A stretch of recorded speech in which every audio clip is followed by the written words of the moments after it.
Hi అండి, అందరికీ నమస్తే. అంతా ఎలా ఉన్నారు? Welcome to my channel. ఈరోజైతే నేను ఒక మంచి వీడియోతో మీ ముందుకు వచ్చానండి. ఈ నెల 16వ తేదీ అంటే శుక్రవారం రథసప్తమి వస్తుంది కదండి. ఆ రథసప్తమి పూజ ఎలా చేసుకోవాలో ఈ వీడియోలో మీకు చూపిస్తా ఉన్నాను. మనకి ప్రత్యక్షంగా కనపడే దైవం సూర్య భగవానుడండి. మనం అందరు దేవుళ్ళని పూజిస్తాము, మనకి ప్రత్యక్షంగా కనపడేది సూర్య భగవానుడే కదా. ఆ రోజు రథసప్తమి రోజు మనము ఏ రోజు చేయకపోయినా ఈ రోజు మనకి సూర్య నమస్కారాలు చేసుకుంటే కూడా చాలా మంచిది.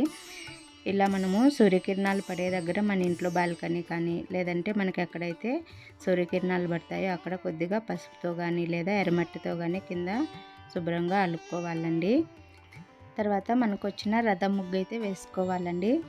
తర్వాత ఇలాంటి ప్లేట్ ఒకటి తీసుకొని ఇత్తడిది కానీ రాగిది కానీ ఉంటే కనుక వెండిదైనా సరే ఇలా చుట్టూ గంధంతో కుంకుమతో బొట్లు పెట్టేసుకొని చిక్కుడుగాయలతో మనము రథం రెడీ చేసుకోవాలి. అది ఎలా చేస్తున్నాను ఈ వీడియోలో చూపిస్తున్నాను చూడండి. నేను లాస్ట్ ఇయర్ కూడా చేశానండి. మనము ఈ రథం రెడీ చేసేటప్పుడు కింద బేస్ మాత్రం కొద్దిగా గింజలుండి కాయలు పెట్టుకోండి, అటు ఇటు కదలకుండా ఉంటుంది. పైన కొద్దిగా గింజలు లేని కాయలైనా ఏం కాదు. ఇలా రథం రెడీ చేసుకున్న తర్వాత మనము ఒక చిక్కుడాకులో కానీ లేదా తమలపాకులో కానీ సూర్యుడిని ప్రతిబింబం అంటే సూర్యుడి ఫోటో ఉండదు కదండి చాలా వరకు, అలా ఇలా స్వామివారి ఫోటో లాగా మనం భావించి ఇలా ప్రతిబింబాన్ని అయితే ఇలా గీసుకోవాలి. గీసుకొని ఈ రథం ముగ్గులో ఈ మనం తీసుకున్న తమలపాకును పెట్టుకోవాలండి. ఇక్కడ పెట్టుకొని పూజకి అన్నీ సిద్ధం చేసుకోవాలి. నా దగ్గర అయితే ఈ ఫోటో ఉందండి. నేను గుమ్మం బయటకు అనేసి లాస్ట్ ఇయర్ తీసుకున్నాను గుమ్మం పైన కట్టడానికి. అదైతే ఈడ పూజలో పెట్టుకున్నాను.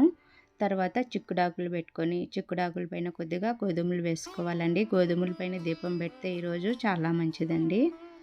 చిక్కుడాకులు, రేగి ఆకులు, రేగి పళ్ళు ఇవేనండి సూర్య భగవానుడికి ఇష్టమైనటివి. అలానే స్వామికి ఇష్టమైన పాయసం కూడా ఈరోజు మనము నైవేద్యంగా పెట్టాలండి. తప్పకుండా ఈ నైవేద్యం అయితే చేసుకోవాలి. తర్వాత నెయ్యి వేసుకొని ఒత్తులు వేసేసుకొని ఇలా మనము అన్నీ రెడీ చేసి పెట్టుకోవాలండి. అలానే మనము చేసుకున్న నైవేద్యాన్ని పెట్టుకోవటానికి ఇలా 7 చిక్కుడాకులు అయితే ఇలా పళ్ళాలుగా వేసుకోవాలి. వీటిల్లో మనం చేసుకున్న ప్రసాదాన్ని పెట్టుకోవాలండి. అలానే మనం చేసుకున్న ప్రసాదంతో పాటు రేగిపళ్ళు కూడా స్వామికి ప్రసాదంగా పెట్టుకోవచ్చండి ఈరోజు రథసప్తమి రోజు. అలానే రథసప్తమి రోజు మనము సూర్యాస్తమయానికి ముందే లేచి అన్నీ ఇలా రెడీ చేసి పెట్టుకోవాలండి. సూర్యుడు ఉదయించేటప్పటికి అన్నీ రెడీ పెట్టుకొని మనం సూర్యుడు ఉదయించేటప్పుడు మనం దీపం వెలిగించుకుంటే చాలా మంచిదండి. మనము ఈ సంవత్సరం అంతా సూర్య నమస్కారం చేయకపోయినా కూడా ఈ రథసప్తమి రోజు ఒక్కరోజు మనము సూర్య నమస్కారం చేసుకుంటే కనుక ఆర్గ్యం వదిలి ఈ సంవత్సరం చేసినంత పుణ్యఫలం అయితే మనకి దక్కుతుందండి. ఒక రాగి చెంబులో కొద్దిగా నీళ్లు తీసుకుని సూర్యుడు ఉదయించేటప్పుడు సూర్యుడికి నమస్కారం చేసుకొని ఆ నీళ్ళతో ఆర్గ్యం వదిలితే చాలా మంచిదండి. మనకి సంవత్సరం చేసిన అంత పుణ్యం అయితే దక్కుతుంది. తర్వాత ఇలా ప్రసాదం వడ్డించేసుకున్నాక మనము ఏకహారతి వెలిగించుకునేసి మనం పెట్టుకునే దీపాలన్నిటిని ఇలా వెలిగించుకోవాలి. తర్వాత మనం ఏ పూజ చేసినా ఫస్ట్ వినాయకుడికి పూజ చేయాలి కదండి. మన దగ్గర వెండిది ఉంటే వెండిది పెట్టుకోవచ్చు, లేదంటే కన్నా పసుపు వినాయకుడిని చేసి ఇలా పక్కన ఒక తమలపాకులో పెట్టుకొని ఫస్ట్ వినాయకుడికి పూజ చేసుకొని తర్వాత మనము సూర్యుడు భగవానుడికి అయితే రథసప్తమి రోజు పూజ చేసుకోవాలండి. మనకి ఆదిత్య హృదయం వస్తే ఆదిత్య హృదయం చదువుకోండి, లేదంటే గనక వింటూ కూడా పూజ చేసుకుంటే చాలా మంచిది.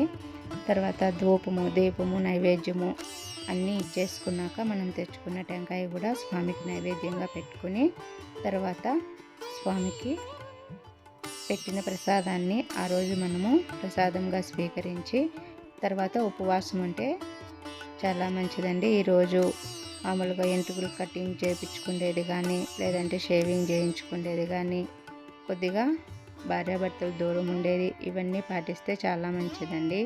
అదే మాంసము, మద్యం తాగటము, తర్వాత మాంసం తినటం అవి కూడా చేయకూడదండి. చాలా పాపం అండి ఈరోజు కన్నా ఆ పనులు కన్నా చేస్తే కనుక. చూసారు కదా ఈ వీడియో మీకు నచ్చిందని అనుకుంటున్నాను. ఈ వీడియో కనుక మీకు నచ్చినట్లయితే ప్లీజ్ సబ్స్క్రైబ్ చేయండి, లైక్ చేయండి, షేర్ చేయండి.